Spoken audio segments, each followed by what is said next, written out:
Let me ask a question that business owners hate. How many people owe your business money right now? Lots. Not promised money, not it's coming next week. Money you have already earned, money that should have already been in your account.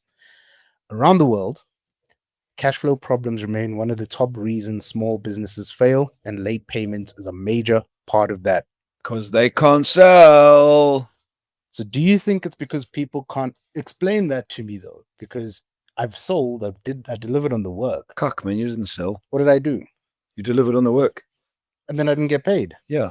So I sold. A sale is made when the money's in the bank. Oh, okay. Do you know how many times I hear salespeople say to me, I just closed a sale? How many?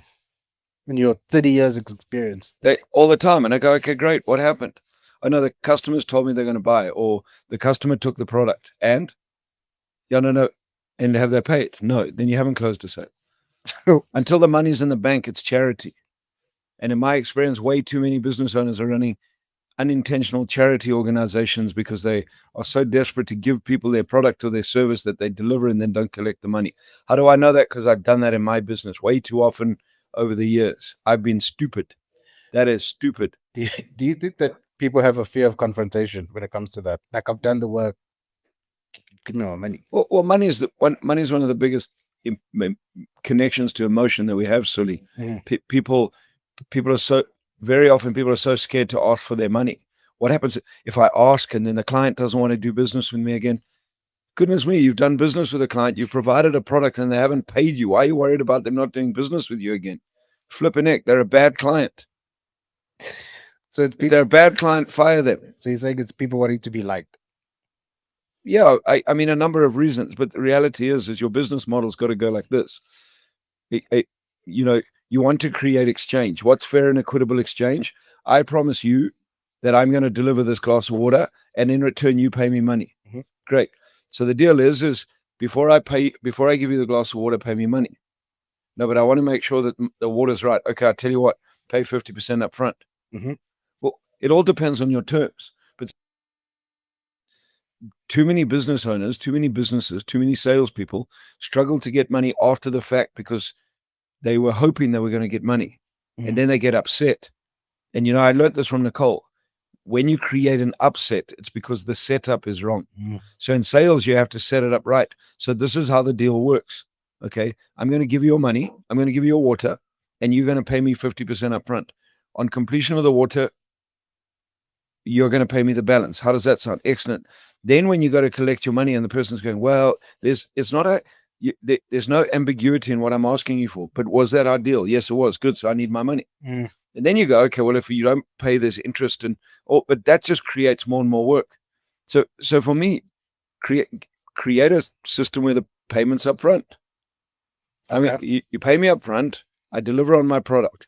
If I don't deliver on my product, then then this is my guarantee. Yep.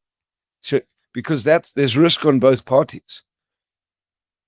True story. And then if your game is get payment up front, go look for customers who are prepared to pay you up front. Oh, interesting. So you can't pay if you're building a team and building a business and you need to pay salaries at the end of the month. You can't pay salaries when your money is sitting in someone else's account. It's very simple. So sales on a financial statement, there's that wonderful saying, many people would have heard this. Turnover is vanity. Profit is sanity. Cash flow is reality. So you can do great turnover, have great profit on paper, great turnover on paper, profit on paper, but no one pays you. You have no cash flow. If you have no cash flow, you can't buy nothing. So on your books, it looks like you're doing well. Yes. But if on your bank account, it's not the same. I've done R1 million worth of invoices. How much money did you collect? 100,000 Rand. What are your overheads? 800,000 Rand. Well, how are you going to pay those 700,000 Rand shortfall? You're dead. Yeah. So make the sale, collect the money in the bank, sale is made. In fact, in my world, a sale is made when you've delivered on the product and your client has paid you the money. That means you're in exchange. You have honored, both sides have honored their agreement. And if clients keep drawing you out for money and not honoring their agreement, stop Stop dealing with them. Yeah. I have a couple of clients that'll never come back in my seminars again because they promised payment and they've never delivered on their promise. So they did the event and then 100%. And then they give me a story and another story. But the reality is who allowed that to happen? you. Me. Mm. And then in some cases, I've allowed it to happen twice to the same people. Mm. Well, I'm stupid. Yeah. And then people say, doesn't that irritate you? Yeah, it irritates me that I'm stupid. I let that particular person, I understand their behaviors. I let them in, and now they owe me money, or they did owe me money. And we'll now learn. Next time you see those telltale signs, go, sorry, you're not coming to the event. I'd rather you don't come to the event. So you fire them. Well, I just don't do the deal. Yeah. Mm. So do you and age we see a lot of businesses, small businesses, business owners, entrepreneurs chasing more leads instead of chasing the money that they already earned? So I think the problem is, Sully, is the word chase. Don't chase. Mm. People are chasing money. So what they're doing is they're chasing something to hope that someone will pay them. Don't chase money. Create money. How do you create money? Create money by setting up the right agreements, doing the right work, working with the right people. You know, my best clients, I never have money issues with my best clients. I never have money issues with the right clients. I only have money issues with the wrong clients. I don't need, if you are doing enough work and you're following the right processes and you're speaking to enough people and over time you're getting enough clients, you don't have to deal with the wrong clients. Yeah. But you never have to deal with the wrong clients. Wrong clients are that you get the learning, that you can decide who the right clients are. Do you think it's easier for people, especially business owners, to chase new opportunities versus not chase, you said don't chase, to go after new opportunities versus the discomfort of saying, look, you owe me money, can we set up an agreement to get this paid? Well, so I would do both. Okay. You should always be looking for new business because Mhm. you always want to be acquiring new clients. And then you should always be looking at how to keep clients. You know, what does Peter Drucker say?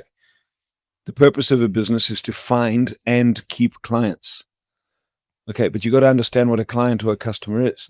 A customer is someone who wants and needs your product, who uses your product and is happy with your product or your service, and who pays you in accordance with your terms of trade on time. That's a good client. Okay. So what do you want to do? You want to find and keep good customers. Makes sense. And then you find them. If every time you have a client and they stretch you for payment and they do this, you have to do so much more work. I mean, think about it like this. You and I do a deal. I say to you, Sully, I'm going to send you 3 books. I'm going to send them on. When they arrive, will you pay for them? Sure, Barry, I'll pay for them. Okay, within 24 hours. Sure, Barry, I'll pay for them within 24 hours. I send you the books on the agreement. You don't pay within 24 hours. Now, what do I have to do? You have to now I have to pick up the phone and say, Sully, where's my money? Yeah. Oh, I'm really sorry, Barry. I was going to pay. Please send me your bank account details. I lost it. Okay, well, that's bullshit most of the time because it's on the same WhatsApp that I'm looking at that you blue ticked. Okay, no problem. I'm polite. No problem, Sully. I'll send you the bank details. Sorry you didn't get them. Great. Will you be able to pay? Yes. Will you be able to pay as soon as you get the bank details? Yes. Then you don't pay. Well, how much more work am I doing? You're doing more work. Okay, great. So now if you draw me out, you eventually pay 3 weeks later and I go, great, thank you for my money. I've done a whole lot more work to get the money. Great. Now you phone me and say, hey, Barry, could I have another 3 books? Okay. Well, if I supply you and you do the same thing, don't be friggin' surprised. Yes, you shouldn't be surprised. Well, I shouldn't be surprised. If I'm surprised, I'm the stupid one because you've shown me your behaviors already. Yeah. Okay. Yeah. Yeah. Okay. So I have that expectation. So then I must go into Sully's not going to pay me on time. For sure. Okay, great. If I make that decision and Sully doesn't pay me on time, that was my decision, not yours. Okay. Yeah. So it's using our brain to think, okay, what could happen? And then what am I looking for? I'm looking for the clients who I sell 3 books to. They pay me my money. They pay me on agreement. I do it again. We build a great relationship. They get books. They get what they want. I get my money. The relationship grows. They get value. I get value. We're both in exchange. Everybody wins. But over a period of time, what happens? That person that keeps screwing you for their promise, well, you created that. Well, stop doing it. Mm. You make sense? Yeah. It's like you walk into the room and you say, "Are you going to punch me in the nose?" "No, Sully, I'm not going to punch you in the nose." And as you walk in the room, I punch you in the nose. And then you complain that I punched you in the nose because you said I wasn't going to punch you in the nose. "Sorry, Sully, I won't do it again." You walk back in the room. "Hey, if I come in the room, you're going to punch me in the nose." "No, but I'm not going to punch you in the nose." You walk in the room, I punch you in the nose. I'm an idiot. Hey, after a while, if you keep coming in the room and getting punched in the nose, you're the fool. Yeah. No. So that's what we do with money. We're in the hope that, but this client's a big client and I've just started small and if I keep looking after them, then they're going to pay me lots of money at some stage. Nonsense. When it gets to the big deal, if they keep drawing you on the small deals, when it gets to the big deal, they're going to draw you forever and you're never going to get your money. So I mean, this is something I've heard a lot of, especially in South African businesses. They say things like, "Month end is tight, account will release next week. Please give us till Friday. Bullshit. We're waiting for sign off." But I mean, salaries don't wait. Landlord doesn't wait for rent. Suppliers are not waiting. And I mean, in all honesty, if you're a small business, you do not have massive cash reserves. The pressure picks up very quickly when that happens. Why are business owners, especially in South Africa, carrying other people's problems? In the hope that it's all going to work out. Because sometimes I think we're going after the wrong customers. Your customers, and we're not setting up agreements up front. I think one of the biggest reasons is people have a perception, not an agreement. Explain that. Well, I don't really set up the agreement. I don't really say to you, Sully, so this is the agreement. I'm going to send you the product. You're going to pay. You're going to do this, this, and this, and this. Yes. Okay, great. Okay. Let me give you an example of a great agreement. So I was looking for a Garmin watch, and I went online, and there's I think it's a wonderful platform called Bike Hub. Bike Hub. They sell secondhand bikes. People put watches on and all that sort of stuff. So if you want to find something, you go on there. They have a wonderful system. You agree to the price. Okay, you agree to the price. You pay. Okay, the money goes into if you call it a non-releasable account. Got you. The person who has the product releases the product and sends it to you. Cool. You receive the product, you check it, and you say, "Thank you, I got the product I wanted." They release the payment. Person gets the money, you get your product, and everyone's happy. You don't like the product, you get a faulty product, You press no, you send the product back, return it, your money gets returned to you. That is actually a beautiful model. It's a cracker of a system. That is very nice, actually. So, but in essence, that's how business should work. That's how we should work. But what the problem is everyone's trying to screw everybody else. Yeah. I've seen this in business. No, you must push your creditors out as far as you can. What do you mean? People that you owe money to. Yeah. Push them out as far as you can. Negotiate long terms. I get that, but then pay on the negotiation. Yeah, you get that. Pay on the negotiation. 90 days. If I push you out to 90 days, pay on the 90 days. Yeah. And if I negotiate better terms, pay on the better terms. We have, over the years, we've had terms for our events. No problem. Pay up front. I'll do this. And then they pay up front, and then you go, "Oh, I'm tight," and da-da-da. We've made the mistake of letting them come to an event. What we should have done is refunded their money and say, "You're not coming." But the mistakes I've made is I've gone, "Oh, okay, I'll let the guy go, and I'm sure he'll pay," and knowing somewhere that there's a high chance that he or she's not going to pay.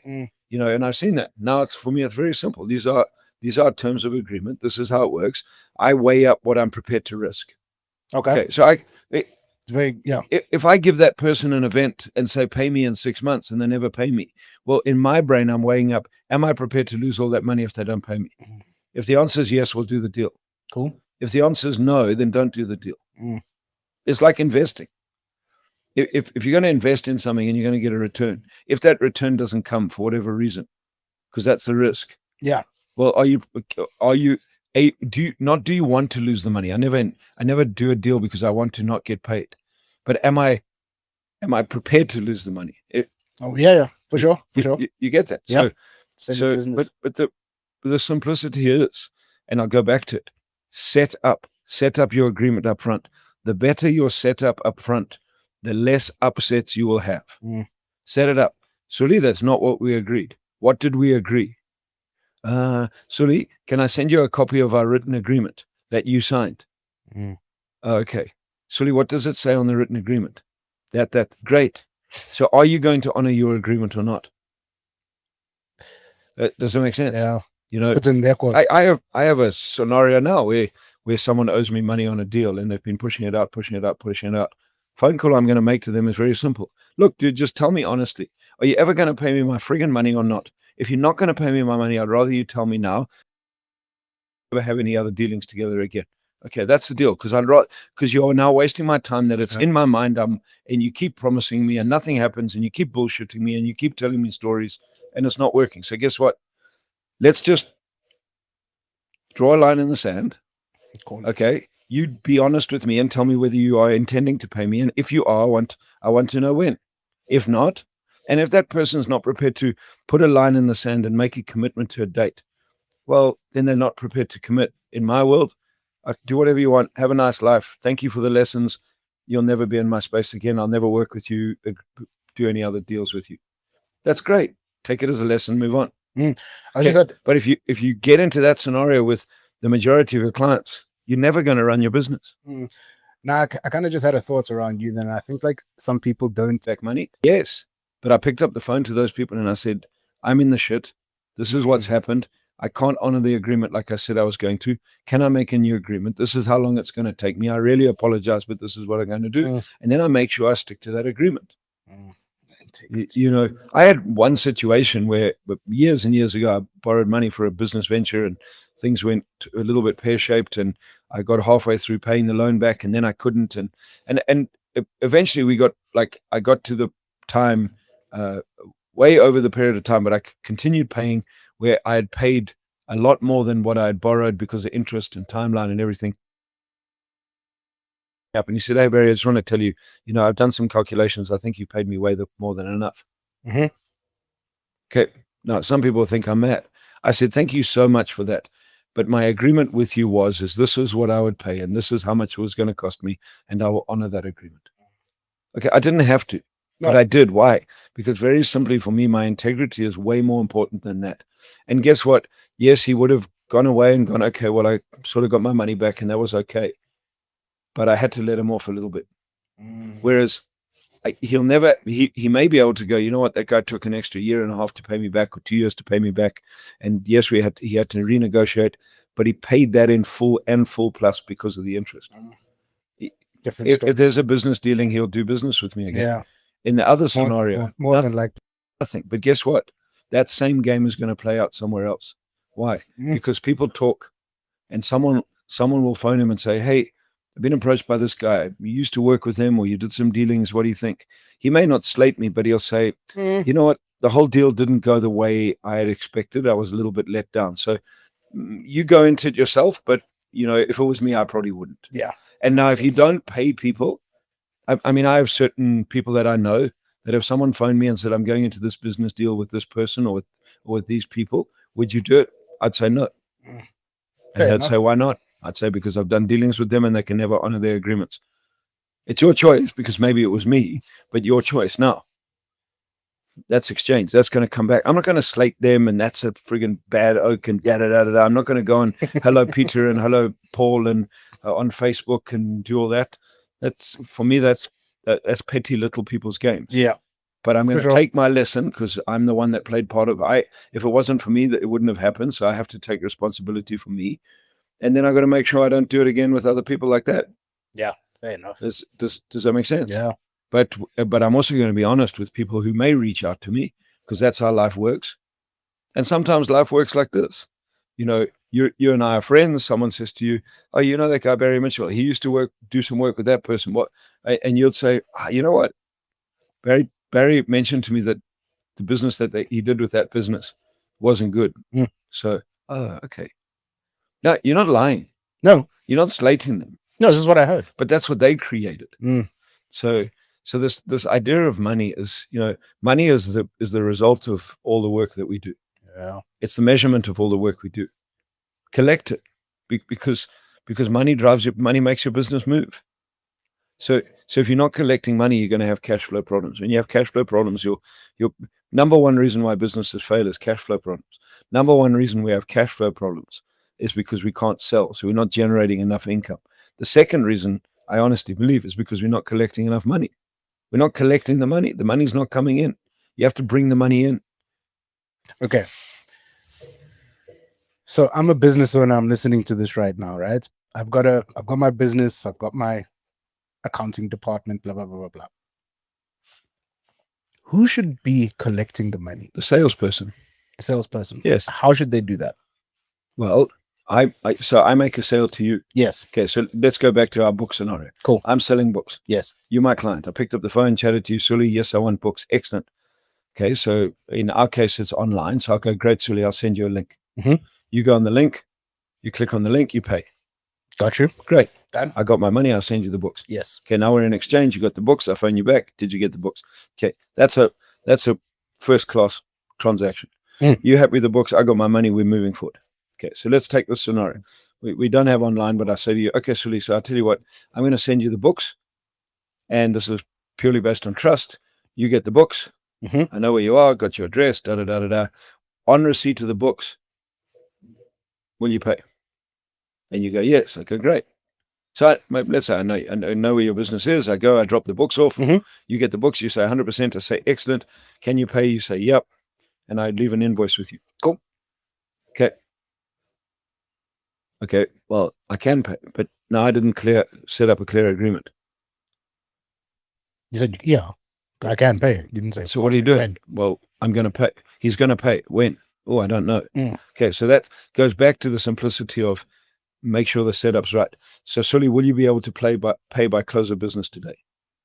Yes. Excellent. So if you haven't paid by close of business today, is it okay if I give you a call first thing tomorrow morning as a reminder to settle the debt? Awesome sauce. Okay, great. Who's responsible to make the call tomorrow morning? Me. Okay, great. So Sully doesn't pay this afternoon. I don't make the call. A week later, we're sitting in a finance meeting. The debtors lady comes and says, these are our debtors days. This guy called Sully is a week overdue, and it was a cash deal. Mm. Who should collect the money? Me. Well, you, because you're the Because salesman. I'm the salesman. Yeah. Now that's where people abdicate responsibility. Yeah, financial. Oh no, financial collector is your job, and then they start saying things. Yeah, but then I might piss off the customer, and then we'll have problems in our business going forward. You have problems in your business right now. Go friggin' fix it. You're the salesman. You're the business owner. Fix it. Does that make sense? Fix it now. Get an agreement now. Yeah. Because if you don't fix this agreement now, you're going to have more trouble down the line, and you're going to keep pushing it back to finance and the debtors lady. No, my view is this: finance and the debtors lady are there to give you the right information so that you can collect the money in the right way. Statements, all that sort of stuff. Yeah. But as a salesperson or as a business owner, and if you've done the transaction, you go do it. Then if it's not working, you take your accounts team with you to help you with the right information and speak the language that's needed. Okay. But you have the relationship, you collect the flipping money. Mm. I don't expect any of you guys to collect any of my bad dealings. Have I over the years? No, never. I don't come in and say, Sully, phone that guy, collect money. Well, you never even passed it on to the account I department. don't. It's my stuff. Yeah. I made the friggin' deal. Mm. I'm the idiot, and I would expect that for any of our sales teams. And I think You did the deal. You didn't collect the money. Go get the friggin' money. And I think what's also interesting is that it's you never send an email or a WhatsApp about it. Get on the phone. 100%. Mm. I phone to collect money, or I visit. Mm. Okay. Yeah. I visit. I knock on the door. I sit opposite someone. I say, "Where's my money?" Okay. I'm very mafia. I'm a little bit polite. I'm a little bit politer than that. But I'd sit down and I'd connect and I'd say, "Look, we had an agreement. What's the deal, buddy? What's the deal?" And eventually, I'm just going to say, "Look, how long are you going to bullshit me for?" Yeah. You keep dragging me down. Look, do I like your business? Yes, I love providing you. But the reality is you're wasting my time, my effort, and everything. I've delivered for you. Did I deliver? Yes, you did. Great. Well, can I have my money? What then the customer gets all upset. Great. Well, guess what? Get upset. Just give me my money and let's agree that I'm never going to come back to you guys again. Yeah. Okay. Because from my side, I don't want customers like you. And yeah, you does it make sense? Yeah. You clearly don't want my service. But look, there's the other side to that. What's is that there's many businesses out there that are getting money and not delivering on their promise. True story. So that's the same thing. Yeah. But so guess what? When you're a business owner and you're not delivering on your promise, then what you're doing is you're saying to then on that reason, customers now say, "Oh, but I was burnt last time. So I tell you what, you come do the job for me." Yeah, people are loving that one. So if we just and this is the ideal world, and the world's not ideal, but if we actually just all stayed in exchange, yeah, I delivered on my agreement, you delivered on your agreement, the relationship works unbelievably well. Flourishes. And that's the problem. You want to stay broke, stop collecting money. So if I'm a business owner, I'm watching this right now, I'm listening to this, because yes, we are available on Spotify and Apple Podcasts. What should I do? 1, in any transaction, be clear of the agreement. Have absolute clarity on how you set up the agreement around delivery and payment. Cool. This is what I'm going to do. This is how I'm going to do it. This is the product. This is how you'll pay. Cool. Great. Are we in agreement? Yes, we are. Excellent. Should this not work, how do we remedy this? So that when it doesn't work, when one person is breaking the agreement, you're not sitting going, "Oh, how am I going to deal with this?" You're like, "We discussed it. We wrote it down. I'm clear." I sit down with them and I say, "When we had the agreement, this is what we agreed. When it doesn't work, this is how we said we would remedy it. I'm here to remedy it. Now what's going to happen?" But at least you can confront it. The problem is people don't confront. So if people owe you money, go confront it. Got you. Okay, and be clear on it. If you can't collect the money, take it as a loss. Take your learnings, and don't make the same mistakes again. And do something different. Something different may not work, but it'll be different. You won't make the same mistake again. Sorry, should I document that? Document what? The lesson. So I have a bad, the whole situation, somebody doesn't pay, blah, blah, blah, blah. Is it like, do you think that's something I should write down? Like have it written down somewhere so I can... Well, you can write it down, or you can change your processes. So you change your process. So my sales process, for example, is send 3 books to a client and then collect the money. Okay, great. And then I find out that 2 or 3 times I don't get the money. Okay, well, maybe I should relook at my process. That doesn't make sense. Okay, so now I changed my process. Okay, what would work better? Okay, I'll tell you what. At worst, I need to collect the cost for the book. So pay 50% up front. So let's say the cost of my product was 50%. Cool. Okay, pay 50% up front. The books will be shipped to you. When you receive the books in good order, pay the balance. Okay, great. So I ship the books 3 times in a row. I get my 50% up front, but now I'm not getting the balance. Okay, that doesn't work. Okay, so how are we going to... Does that make sense? Yeah. So now at least I've got the cost, but I've made no money and I'm not making any profit. Okay, good. So now we look again and relook at our profit. I relook at our process and go, what do I need to change? Okay, well, how am I going to safeguard the client a little bit? Okay, well, let's do a 75-25. Send us 75. I'll send you the product and then send 25. And then eventually you'll get to something that really works. Yeah. And then you hold that. But if you go back to, if a customer says, yeah, you know what, I really buy your books if you just sent them to me and then I have a look, and if I really like them, I'll send you the money. If you do that and you get burnt again, whose fault was that? Yours. Yeah, because it's happened to you before. You've seen it. You've watched this movie. Yeah, 100%. Yeah. So, you know, I love that. You've watched the movie. Don't watch the movie that you said was cuck last time and now go, oh man, I thought it would change. It's still a cuck movie. Why is this movie so cuck? What happened? I want my money back. You know, it's like, what's that? That movie, is it Channing Tatum where he's the dancer? Magic Mike. Ah, friggin' heck. It's the world's worst movie in our household. I legit have never watched it. For whatever reason. Never and if anyone chooses a shitty movie in our household, we call them Magic Mike. Yeah. To dip below Magic Mike. But it's That's like tough. it's like me watching Magic Mike and going, this was friggin' rubbish, man. And then next 2 weeks watching later, it again going, how come this is so shit? What is happening? This is rubbish. Why is it not changing? You know what I mean? And that's the game, because we repeat those things instead of changing. So and money is a hard thing to deal with, because money creates emotion and money creates issues. And so the more clarity you have around how you deal with money, the less emotion you're going to bring into it. But at least the more emotion you can keep. Yeah. You get that? Yeah. So collect the money. If you don't collect the money, you're going to go broke. Yeah. No, and I mean, I think like late payments and people not paying businesses, vice versa. It doesn't just hurt cash flow, right? It hurts your ability to hire, your ability to grow. It hurts your supply relationships because Everything, so you can't do what you need to do. And then more importantly, the owner of the business can't pay themselves. So now they are. well, you can't pay yourself, you pay your team, you're under stress, you're doing way too much work. I mean, every time you have to find someone to chase money, I mean, I know. I've seen it over the years. One particular person, I don't know, I must have made 20 phone calls over a year. You know, you said you were going to do this. Eventually, it's just like, you know what? Actually, when you want to pay me, if you ever want to pay me, pay me. Like, you'll never hear from me again. Yeah. Okay. Be done. Your conscience is your conscience. Have a nice life. Bye-bye. Why?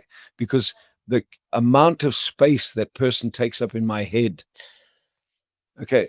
Rent-free. Rent-free. It's rent-free. I know they're not going to pay, but I keep chasing them, keep asking them, keep being nice, still being polite. I don't want to be polite. I want to tell them where to go shove their payment, but I'm not that guy. Well, I should be. Yeah. But I'm not. And all that stuff sits up here. So you have all that. That person sits rent-free. 2 hours gone. You think they're sitting around worrying about your money? Oh, no. Generally not. Some of us are. I mean, I hate owing people money. And so that sits in my mind. When am I going to deal with? How do I deal with it? So how do I deal with it so that it doesn't take up rent-free space in my mind? I set up the agreement and I know exactly what the agreement is and I do whatever I can to honor the agreement. You know? Yeah. Yeah. Would you say that, so we are talking about, I don't know what you're going to say to this already, but some businesses, my take is like some businesses don't need more sales. They need more courage to ask for money for work they've already done. Correct. Go collect your money. Your cash flow sucks because you've done work and people aren't paying you. Go collect your money. Yeah. Collect your money. You know, have some posture, have some confidence, walk in, sit down with those people and go, look, I understand where you're sitting. I get that, but really that's not my problem. Did I deliver on what I did? Yeah. You know, did I deliver on what I did? Yes, you did. Great. Well, can I have my money? Well, okay. Well, if you don't pay by the end of the month, what's my interest rate? If you don't pay, what is the consequences? Can I take your friggin' nice Ford Raptor sitting outside? How's about that? Yeah. Let's sell that off for you so you can give me my money. So can you see how now it gets emotional? Yeah. So you set up the agreement first so you can manage from the agreement. Because if there's no agreement, then it's like, yeah, well, you know, sort of maybe. So how important is it for a business owner to teach their sales reps to be able to go and collect money that is owed to the business? Well, it should be part of the sales process. It's not a suggestion. You know, it's not like red traffic lights in South Africa or in Joburg. It's not a suggestion. Is that a suggestion? Well, I didn't even know there were red traffic lights. So it's not a suggestion. For me, that should be in your sales process. Part of your sales process is collect the money from the client. It's your responsibility. Yeah. Okay. Especially, I mean, any business that I'm involved in, a sales rep will never get paid a commission until the money's in the bank. That's one of the friggin' worst things I see. People pay commissions. People pay commissions on sales that they've delivered and no money in the bank. For invoices and proposals. That is friggin' crazy, That's man. Bonkers. And some of you listening to this or watching this wouldn't believe that, but there are many business owners out there that are doing stuff like that. Don't. If you have a salesperson, when the money's in the bank, then you pay commission. Fair enough. Okay. That has to be, yeah. That just makes logical sense because where are you paying from? Well, on a promissory note. No, but I'm saying where are you getting the money from? You know, I said to some business owners I've worked in, no problem. Tell your sales guys your bonus is a promissory note. See how they take that. No, your bonus is a promissory note. I promise to pay you. No, but you must give me the money. No. Go collect the money from the client. When you get that, then I'll give you your bonus. Yeah. Very simple. Okay, because that is cash flow, money coming in, not money sitting in someone else's account. Yeah. You know, you can do a million dollar deal. You don't get paid. It means nothing. Zero. And then you deliver on the product. You know, And in some businesses, you spend a lot of money setting up what you need to set up, and then you get nothing in return. Yeah. And then you chase money, and then you work even harder. That's we as it's those are learnings, and you got to become tougher in that. Okay, not uglier, tougher. Mm. But the toughness comes from setting up the agreement up front. Yes, sir. You know, I learned a very powerful thing from Robert Kiyosaki. You can't do a good deal with a bad partner. Yep. You know, and now that question I'll challenge you is, how often have you been the bad partner? Not delivered. And not delivered or not enforced the agreement. Yeah. That creates the bad partner. Yeah. So that wherever you are playing the bad partner, you create a bad partnership. And that's what it should be between a customer and a supplier. Over time, you should be able to build a partnership where both of you are winning. Yeah.